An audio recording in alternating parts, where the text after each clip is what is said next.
Hello, everyone, and welcome once again to the Temple Institute Parsha class. My name is Gedalia Meyer, and I'm podcasting from Ma'ale Dumim in Israel. We all like a good cause. There's nothing like some great cause to give us some purpose in life. These things motivate us in a way that can't quite be matched by anything else. There are other big motivators in life: money, sex, ambition, fun, and plenty of others. But there is no denying that those which are strictly personal and self-oriented, as motivational as they may be, come up short when it comes to feeling like we're doing something of transcendent value. This is the true blessing of a good cause. It grants us that wonderful feeling of really doing something, being involved in something that goes beyond ourselves and lifts us into a different world. These causes could be of any sort. It could be helping out at some community project, getting involved in politics, or saving the planet, or some private being a good person campaign, or anything else. As long as the cause works to motivate us in its almost magical way, it qualifies as a genuine cause.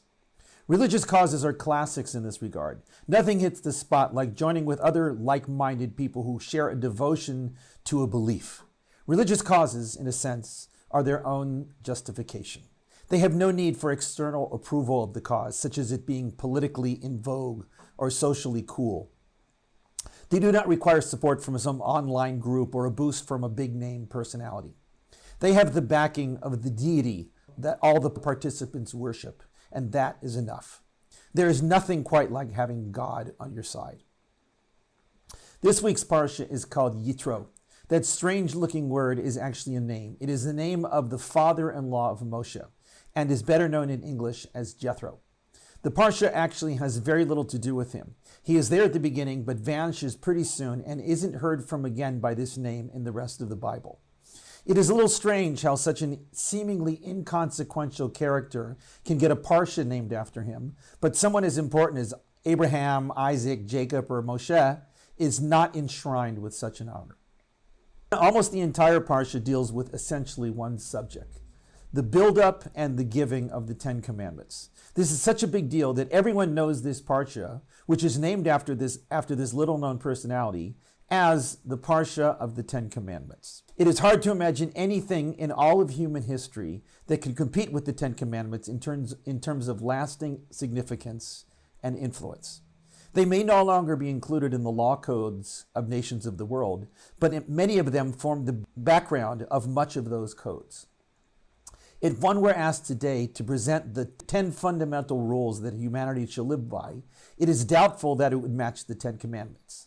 Nevertheless, when people look back in history for the basis of much of what we live by, this is probably the event of choice. The 10 Commandments may be the highlight of this parsha, but a good deal of it is actually taken up by the build-up to that great moment.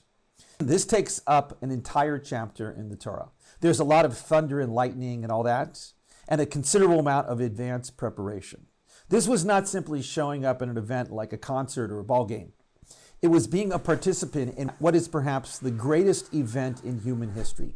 Whether we fully buy into it or not, this was the single circumstance in recorded history of an entire nation hearing the voice of God speak to them directly. What does one do to prepare for such a moment?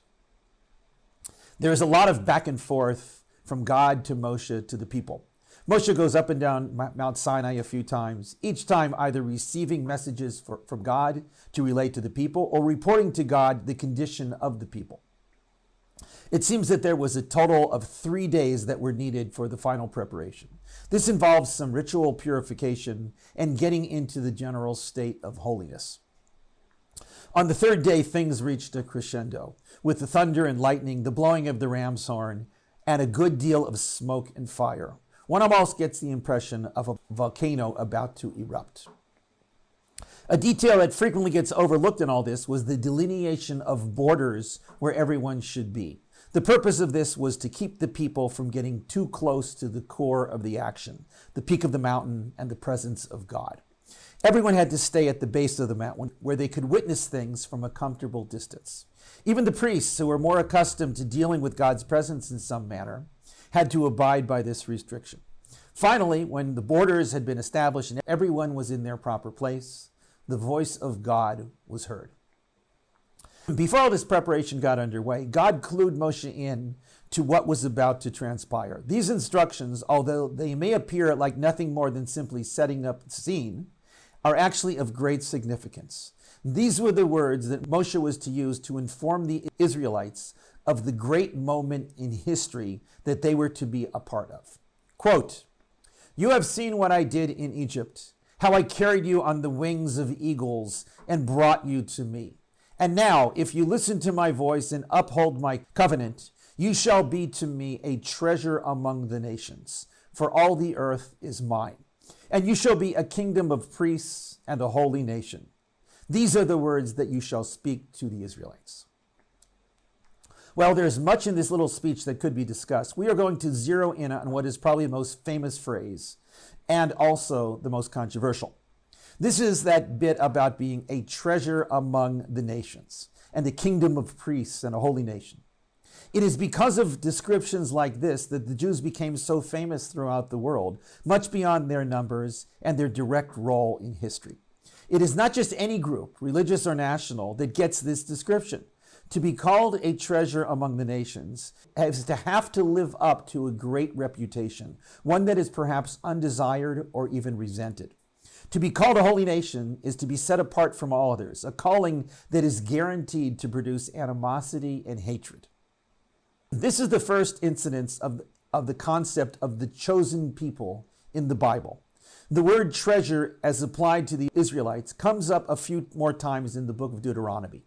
Each time it seems to convey the same idea. In two of those places, it explicitly states that God chose the Israelites for this calling. It is right there in the text.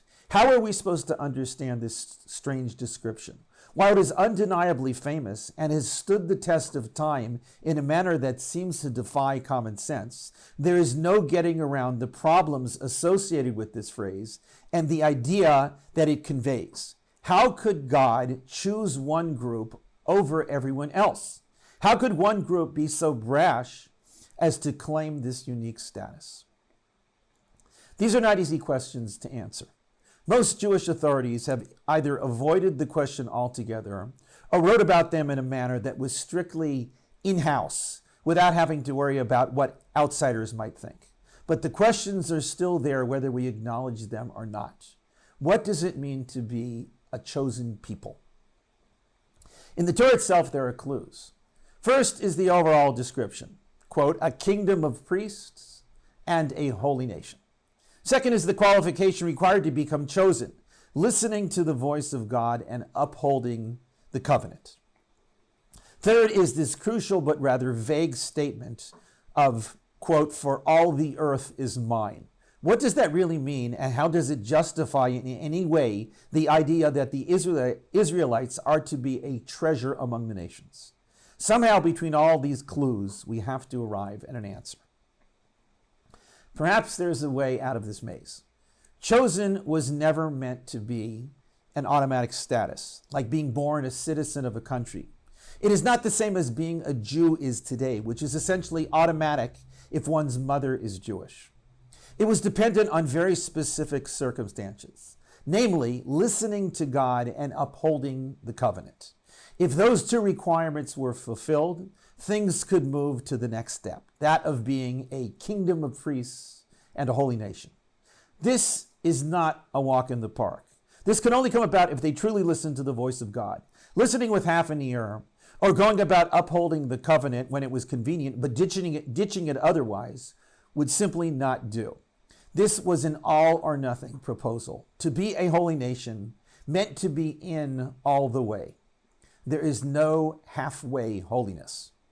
Assuming these hurdles have been cleared, certainly no mean feat, then there was something to talk about as far as being chosen is concerned. At this point, perhaps, things do become a bit automatic. If the Israelite nation could truly live up to those lofty standards, why wouldn't God choose them to be his people? Isn't this what it means to belong to some great cause? To live according to certain goals and standards, and to treat those goals with the seriousness that they deserve. To be chosen by God means to choose God.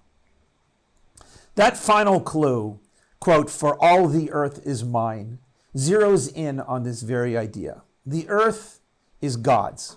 It is not really ours, no matter how much we may convince ourselves otherwise. To recognize that is to be a true believer in God. To treat God as some deity out in the distant heavens who has nothing to do with us and our concerns is to make God pretty irrelevant. It is only when we truly imbibe this fundamental idea that we can be said to have truly chosen God. Perhaps something reciprocal occurs at that point. The word used for treasure in the Torah is segula, a word still used in modern Hebrew, but with a very different connotation. It means something like a healing power or a source of good fortune, but its original meaning is perhaps more relevant here. To be a treasure of God is to be one within whom God can be seen or detected in some way. This is the greatest cause there is, and the one to which all other noble causes are in some way related. It is not easy to live up to such standards. Many people wouldn't want it even if they could have it. But for those who seek such lofty heights, there is a path. It is a life of very specific choices and very particular demands. The reward for choosing such a path is knowing that one has chosen the ultimate cause. Shabbat Shalom.